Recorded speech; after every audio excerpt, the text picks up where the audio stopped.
Hi everybody, it's Tatiana and I am here to do another book review, and I am reviewing The Slow Regard of Silent Things by Patrick Rothfuss. This is book 2.5 in the Kingkiller Chronicles. It is supposed to come after Wise Man's Fear. However, I have not read The Wise Man's Fear yet, so you don't have to read it to be able to read this story, because this is not a continuation of Kvothes story. It follows Ori, who is a minor character so far that I have read in The Name of the Wind.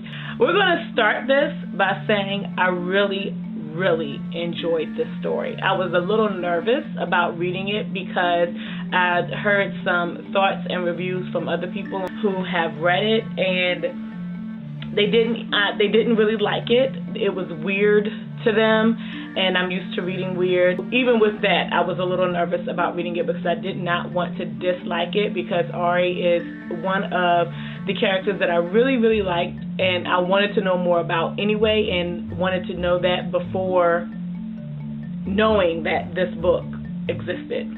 This story is a week in the life of Ori as she is preparing for Kvothes' visit. To be able to spend this time with her, and as she prepares for Kvothes' visit and is looking forward to him, and as well as going about her regular routine in the Underthing. And there is a silence to the story that just really appealed to me.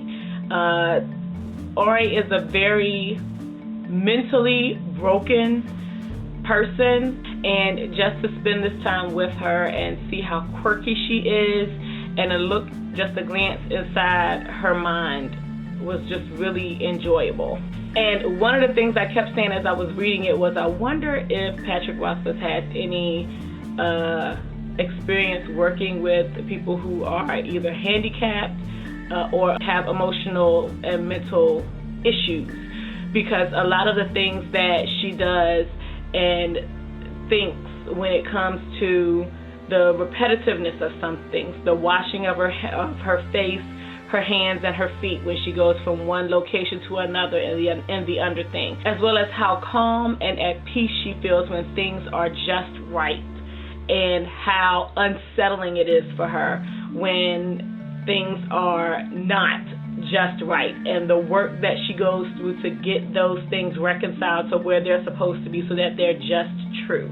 I've seen that somewhat in some people that I know who are handicapped, either physically, mentally, or emotionally, and to have it put in this, that's what just kept coming back into my head over and over again. And I don't know if that's what he was going for when he wrote this story, but that's really what kept coming back into my mind.